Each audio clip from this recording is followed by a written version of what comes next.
DSC preparation కి మిగిలిన తక్కువ సమయాన్ని డిఎస్సి 2024 యాప్ లేదా DSC2024.com తో జాబ్ ని సాధించండి.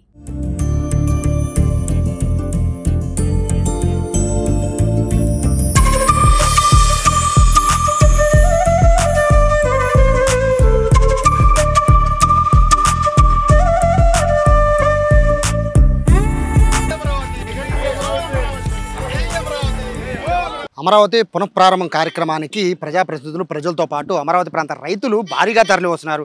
వచ్చే వాళ్ళందరినీ కూడా ప్రత్యేకంగా సిఆర్డీ అధికారులు బొట్లు పెట్టి ఇన్విటేషన్ ఇచ్చి మరీ ఆహ్వానిస్తున్న పరిస్థితి. వాళ్ళ కోసం ప్రత్యేక గ్యాలరీ కూడా ఏర్పాటు చేశారు. ప్రస్తుతం నాతో కోటయ్య ఉన్నారు. ఈయన అమరావతి ప్రాంతానికి చెందిన రైతు. దాదాపుగా 20 ఎకరాలు అమరావతి కోసం ఆయన భూములు ఇచ్చారు. సో ఆయన ఇలాగే పచ్చకండు వేసుకుని నాగల చెత్త పెట్టుకుని వచ్చారు. కోటయ్య గారు, ఇన్నేళ్ల పాటు దాదాపు ఒక 5 ఏళ్ల పాటు ఉద్యమాల్లో కూడా మీరు పాల్గొన్నారు. చాలా తిప్పలు పడ్డారు. మీ సొంత భూమిని గవర్నమెంట్కి ఇచ్చారు. సో ఇప్పుడు ఫైనల్గా పునఃప్రారంభం కాబోతుంది. ఏమంటారు? ఏమండి, నేను భూమి ఇచ్చేటప్పుడు చాలా బాధపడ్డా. చంద్రబాబు గారు మమ్మల్ని దోషేస్తున్నాడా అనుకున్నా. నేను 20 ఎకరాలు, నేను 3 ఎకరాల రైతుని.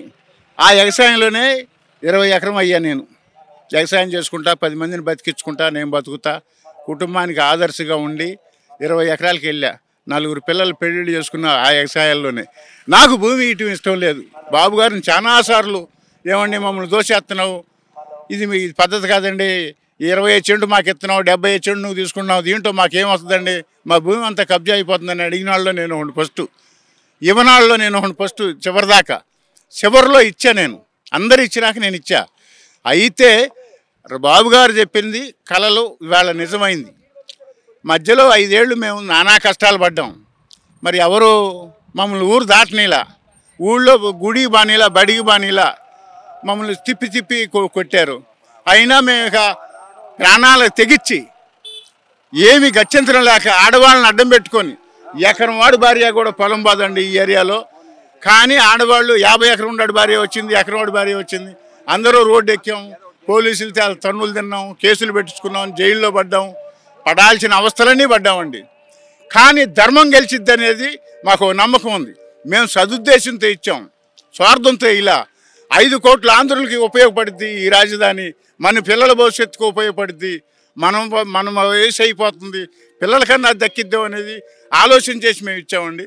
కానీ దుర్మార్గపు ఆలోచన జగన్మోహన్ రెడ్డి గారు తీసుకొని 3 రాజధానులని 3 ముక్కలాట పెట్టి మమ్మల్ని ముప్పు తెప్పలు పెట్టి కొట్టించి ఇదే సచివాలయానికి వస్తే ఒళ్ళంతా రక్త కొల్లు అయిపోయాం. పోలీసులు కొడితే ఎటాళ్ళు పరిగెత్తాం, పడ్డాం. న్యాయస్థానం నుంచి దేవస్థానం అని నడిచాం. ఏంట్రా బాబు, రాష్ట్ర ప్రజలు కూడా మనని గుర్తెరగట్లేదు. రాష్ట్రం కోసం మనం ఇచ్చాం, రాష్ట్ర ప్రజలు కూడా వాళ్ళని రానిట్లా, మమ్మల్ని బానిట్లా. న్యాయస్థానం నుంచి దేవస్థానం నడిచాం. రాష్ట్ర ప్రజలు పాదయాత్రకి పాదాభివందనాలు చేసి మాకు నేరాజనాలు పెట్టారండి. రాష్ట్రం నలుమూలలు తిరిగాం. మీరు పడ్డ ఇన్ని ఏళ్ల కష్టం, 5 ఏళ్ల పాటు కష్టం, దాదాపు 1600 రోజుల పాటు మీరు చేసిన దీక్షలు, 1630 రోజులు మీరు దీక్షలు చేశారు, ధర్నాలు చేశారు, నిరసనలు తెలిపారు. ఫైనల్గా ఇప్పుడు ఇదే రాజధాని, మీరు కలల కన్నా రాజధాని ఈరోజు పునఃప్రారంభం కాబోతోంది. మీరు అనుకున్న కళలన్నీ నెరవేరుతాయి అనుకుంటున్నారా? తప్పకుండానండి. చంద్రబాబు గారు ఆదేశంలో కానీ, పవన్ కళ్యాణ్ గారు కానీ, మోడీ గారు ఆదేశంతో కానీ వాళ్ళు ముగ్గురు బ్రహ్మ విష్ణు మహేశ్వరులాగా వాళ్ళు ముగ్గురు పోనుకున్నారండి. వాళ్ళు ముగ్గురు కలిసి ఉండే వరకు ఏమీ లేదు రాజధాని. ఇది దేవతలు వెళ్ళిన రాజధాని అండి. ఈ గడ్డ మీద ప్రతి మానవుడు పుట్టినాడు ఒక వరంతో పుట్టినట్టండి, ఒక దేవుడు వరంతో పుట్టింది. ఈ గడ్డే పుణ్యభూమి కనుక కాకతీయులు వేయలేరు, వెంకటాద్రి నాయుడు గారు వేయలేరు. ఇది రాజులేని గడ్డ అండి. ఈ గడ్డ ఎప్పుడు ధర్మం గెలిచిద్దనే నమ్మకంతో మేము అదే నమ్మకంతో 5 సంవత్సరాలు ఉద్యమం చేశాము.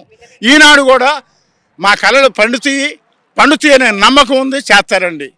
జై అమరావతి, జై జై అమరావతి. ఇది కోట చెప్తున్నారు. దాదాపు 20 ఎకరాల పాటు 3 ఎకరాల నుంచి కష్టపడి డబ్బు సంపాదించి 20 ఎకరాలు చేసుకుని ఆ 20 ఎకరాలు కూడా రాజధానికి ఆయన ఇచ్చేశారు ప్రభుత్వానికి. సో ఇటువంటి కోట లాంటి వాళ్ళు కొన్ని వేల మంది ఇక్కడ అమరావతి ఉద్యమాల్లో పాల్గొన్నారు. 5 ఏళ్ల పాటు పడిన కష్టాలకి ఇప్పుడు ప్రతిఫలంగా ఇప్పుడు రాజధాని పునఃప్రారంభం కాబోతోంది. కాబట్టి వారందరికీ చాలా సంతోషంగా ఉందంటున్నారు. రాష్ట్ర ప్రజల కన్నా మాకు ఎక్కువ సంతోషంగా ఉందని కోట చెప్తున్నారు. కెమెరా పర్సన్ కృష్ణతో సాయి, సుమన్ టీవీ, అమరావతి నుంచి.